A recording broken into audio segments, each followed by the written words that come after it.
মাঝে মাঝে একা একা হাসতেন। সবাই জিজ্ঞেস করে আমিরুল মুমিনিন কেউ নাই, আপনি একা হাসেন কেন? তো মাঝে মাঝে অতীত জীবনের কথা মনে ওঠে।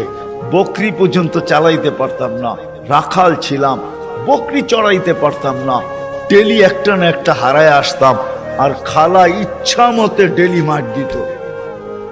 আজকে তো আমি 3 মহাদেশের রাজা। কয় মহাদেশের? Europe, Asia, Russia. আগে মহাদেশ 3টাই ছিল, বাকিটি পরে আবিষ্কার হয়েছে। ইতিহাসের পাতায় টোকায় দেখলে আমারটা সত্য হবে। আগে মহাদেশ 3টাই ছিল, শুধু এশিয়া, রাশিয়া, ইউরোপ, এই 3টা ছিল। বাকি আমেরিকা, অস্ট্রেলিয়া এগুলা সব পরে আবিষ্কার হয়েছে। ওই যুগে ছিল না এগুলা।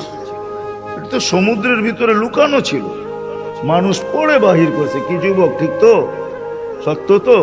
তোমাদের শিক্ষা এটা বলে তো 3টাই ছিল, 3 মহাদেশের রাজা। একা একা হাসে। আল্লাহ আপনাকে পিছিয়ে নিবেন না। আমাদের শিক্ষিত মানুষগুলা ভাবে যে যদি আমি আল্লাহ পাওয়ায় লেগা যাই তাহলে মনে হয় আমি সুফি হয়ে যাবো। সুফি সব বুঝি ছেড়ে দিতে হবে। না না, কিচ্ছু ছাড়তে হবে না, আরো টপে উঠবেন। টপে এখন আর কতটুকু টপে, তখন আরো টপে উঠবেন। আল্লাহ দেখাইছেন দুনিয়ার ভিতরে সবচেয়ে টপ হইল 10 টপ, এর উপরে কেউ টপে নাই। আশারায় মুবাশশারার উপরে কেউ নাই, আছে নাকি? আপনার আমি কয় টাকার মালিক? রাগ হয়ে যাবেন? বলবো? হায় হায়, আপনার আমি কয় টাকার মালিক? কয় টাকা? আব্দুর রহমান ইবনে আউফ রাদিয়াল্লাহু তাআলা আনহু যখন মারা যায়, নগদ ক্যাশ টাকা ছিল 47 লক্ষ কোটি টাকা। কত? জি, আপনার বাজেট এবার কত হয় দেখেন। হয়তো 7 লক্ষ কোটি টাকা হবে, নাহলে 7.5, নাহলে 8 লক্ষ কোটি টাকা। এর বেশি বাংলাদেশের বাজেট হবে না। গত বছর হয়েছে এর চেয়ে কম, 7 লক্ষ কোটি টাকা হয়েছে। এবছর 8 লক্ষ কোটি টাকা হবে বাজেট। ওনার কাছে ছিল 47 লক্ষ কোটি টাকা ক্যাশ। বাকিগুলা বাদ দিলাম, কয় টাকা মালিক? আব্বাস রাদিয়াল্লাহু তাআলা আনহু আরবের ব্যাংক ছিলেন, ব্যাংক, আরবের ব্যাংক।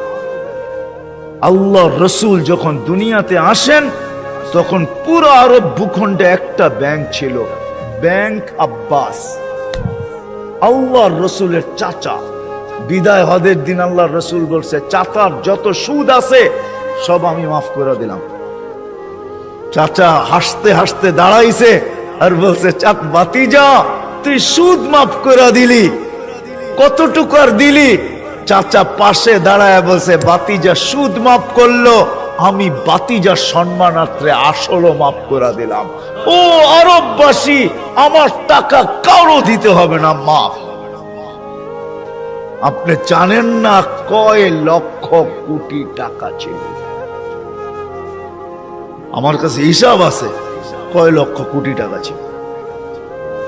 আপনার আমি কয় টাকার মালিক? আসেন আল্লাহকে রাজি করি। কি দিবে?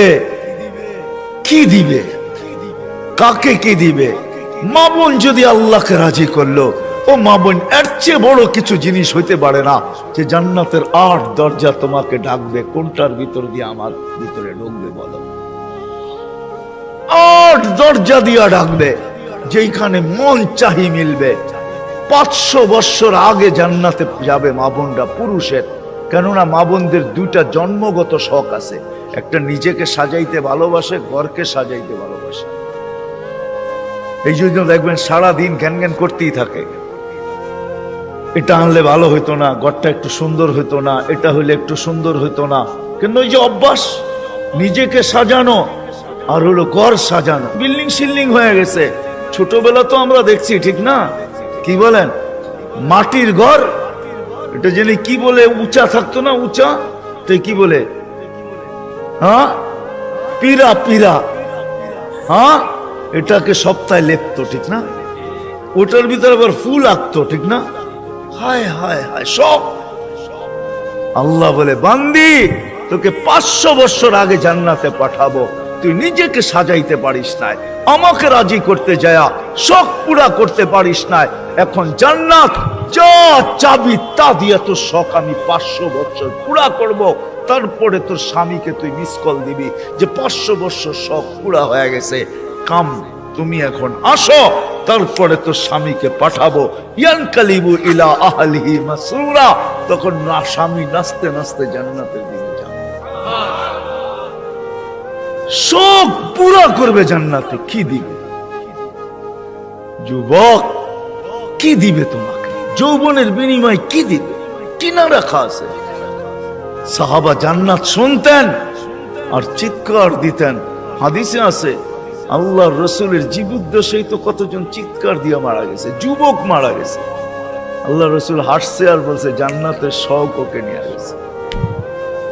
আসেন আজকে আল্লাহকে পাওয়ার দৌড় লাগাই, ফাফিরু ইলাল্লাহ, আল্লাহকে পাওয়ার দৌড় লাগাই।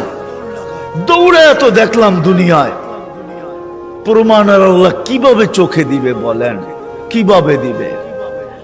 সারা জীবন শেষ করে সন্তানকে শিক্ষিত বানাইছে, এডুকেটেড বানাইছে, বড় বড় অফিসার বানাইছে, বিনিময়ে কি মিলছে? জন ঢাকা শহরে বৃদ্ধাশ্রমে যায় দেখেন কাদের মা বাবা পড়ে আছে, যান দেখে আসেন। আমি তো পড়ায় সময় যাই, আপনারা যায় দেখে আসেন। আমি অনেক সময় লুকায় লুকায় যাই, আপনারা দেখে আসেন যে কার মা বাবা পড়ে আছে। আমি নাম বলবো না, আমি ডজন কেন আরো বেশি নাম বলতে পারি, কার মা বাবা বৃদ্ধাশ্রমে পড়ে আছে, চলে আছে। জান জান জান জান জান জান, কার মা বাবা বৃদ্ধাশ্রমে পড়ে আছে, কার মা বাবা নিজের ঘরে থাইকা বৃদ্ধাশ্রমের থেকে খারাপ অবস্থায় আছে। নিজের ঘরে সন্তানরা দুইটা চাকর রেখা দিছে, ওইখান থেকে বৈশা বৈশা বলে, মাকে তো চাকর রেখা দিছি, বাবাকে তো চাকর রেখা দিছি, ড্রাইভার রেখা দিছি, কিচ্ছু করতে হয় না। মা বাবা বয়েও কিছু বলতে পারে না। চাকর ড্রাইভার বৃদ্ধাশ্রমে থাকলো এর চেয়ে ভালো থাকতো, এর চেয়ে দূর অবস্থায় থাকে। বলছে, খবরদার যদি কোনো ফোন করলা আর বললা যে আমরা কষ্টে রাখি, খবরদার। বাঁচতে চাও না মরতে চাও? আমরা জানি খোদার কসম। আসেন, চলে যেতে হবে। ছোট একটা জীবন, মা বোনদেরকে বলি, যুবকদেরকে বলি, চলে যেতে হবে। ছোট একটা জীবন, চলো আল্লাহকে রাজি করি। দুনিয়া তো সুখ দিবে, বস্তু ছাড়াও সুখ দিবে। বস্তু ছাড়া, বস্তু লাগবে না, সুখ দিবে। সুখ যদি দেয় তাহলে এটাই হয়, এটাই হয় সত্য কাহিনী। কিতাবের হাদিসের কাহিনী আমি বলতেছি, সত্য এটাই হয়। চুলা জ্বলে না, তারপরও স্বামী যখন ঘরে আসে তো বলছে, খায়রুন নিসা, সবচেয়ে উত্তম মহিলাকে? আলী রাদিয়াল্লাহু তাআলা আনহুকে জিজ্ঞাসা করছে, বলছে ফাতেমার চেয়ে উত্তম মহিলা আর কেউ হতে পারে না। বলছে ফাতেমার স্বভাব কি? বলছে আমি কিছু আনি আর না আনি, ঘরে চুলা জ্বলুক আর না জ্বলুক, দাখালা যাওজুহা সারবাইতান সাররাত ওয়া তাবাসসামাত, আমি যখন ঘরে ঢুকি তো ফাতেমা খুশিতে নাচতে থাকে, মুস্কি মুস্কি হাসতে থাকে। আজ পর্যন্ত ফাতেমা জিজ্ঞাসা করে নাই কিছু আনো নাই কেন, হাত খালি কেন। আবার এটাও বলছে 2 টোকা আমার কোনোদিন দিতে হয় না, 1 টোকা দিতে দেরি। ফাতেমা দরজা খুলতে দেরি করে না। জিজ্ঞাসা করছি এত তাড়াতাড়ি দরজা খুলিস কি করে? আব্বা শিখায়া দিছে ফাতেমা আলী যেন দরজা টোকাটুকি না করে, বলে এই জন্যই দরজায় পিঠ লাগায় দাঁড়ায় থাকি, টোকাটা যেন আমার পিঠে পড়ে, পিঠে। সুখ কাকে বলে? আমি তো সন্তানেরটাও দেখাইলাম, একটা না 100 দেখানো যায়। বাইজিদ বোস্তামি এমনি ওলি হয় নাই। হায় হায় হায়, মুসা আলাইহিস সালামের জান্নাতের সঙ্গী কসাই এমনি হয় নাই। ওয়াইস করনি জান্নাতের দরজায় দাঁড়ায়া আল্লাহ মার সেবার বদলা দিবে, এমনি না। দিনদার হওয়া ছাড়া, আল্লাহকে পাওয়া ছাড়া, আল্লাহর দিকে দৌড় দেওয়া ছাড়া সুখ জীবনে আসে না। নাহলে আর্টিফিশিয়াল সুখ হবে। আপনি হাসেন, আমি মানবো আপনি হাসতে পারেন, কিন্তু হাঁটিটা আর্টিফিশিয়াল হবে, আর্টিফিশিয়াল, বাস্তব হাসি না। এই জন্য আল্লাহর রসুল আসছেন আমাদেরকে আল্লাহ পাওয়ায় দেওয়ার জন্য, আল্লাহকে মিলায় দেওয়ার জন্য, আল্লাহকে রাজি করা দেওয়ার জন্য। আসেন শিখি, শিখি, শিখতে হবে, শিখা ছাড়া হবে না। আমি ওয়াজ দিয়ে আপনাদেরকে বুঝাইয়া দিতে পারবো না। 1 ঘন্টার ওয়াজ আর কতটুকু বুঝাবো? 60-70 বছরের জীবন, এটা আপনাকে শিখতে হবে, শিখার ক্ষেত্রে যেতে হবে, স্থানে যেতে হবে। আলহামদুলিল্লাহ, আমাদের দেশই একমাত্র দেশ, দুনিয়ায় অদ্বিতীয়। মক্কা, মদিনা, বাইতুল মুকাদ্দাস ভিন্ন কথা, এই 3 জায়গার সাথে কোনো তুলনা হয় না। এছাড়া সারা দুনিয়ায় একদিকে আমার বাংলাদেশ, একদিকে আমাদের দেশের মতো সুবিধা কোথাও নাই। গ্রামে গ্রামে, গঞ্জে গঞ্জে, মহল্লায় মহল্লায়, পাড়ায় পাড়ায়, মসজিদে মসজিদে হক্কানি ওলামা আছে, হক্কানি আলেম, যাদের কাছে নবীদের আদর্শ রাখা আছে। এমন ইউনিয়ন নাই 2-4টা মাদ্রাসা না আছে, 2-4টা হেফজোখানা না আছে, এরকম কোন ইউনিয়ন নেই।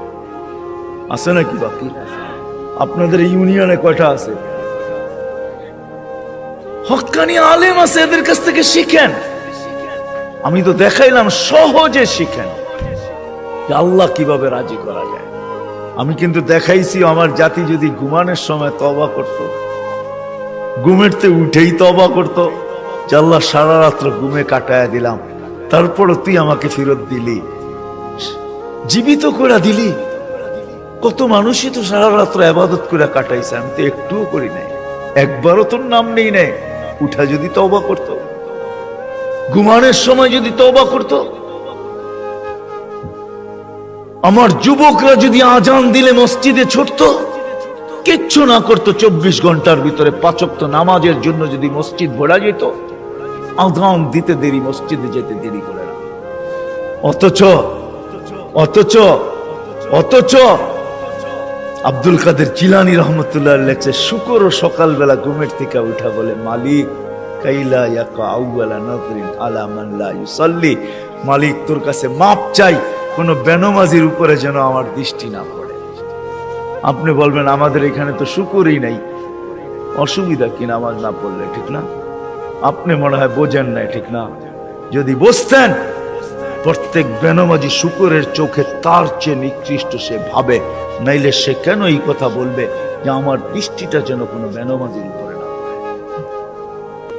আল্লাহ ডাকে 5 ওয়াক্ত নামাজের জন্য, 24 ঘন্টায় মাত্র আধা ঘন্টার জন্য ডাকে, মাত্র 32 রাকাতের জন্য ডাকে।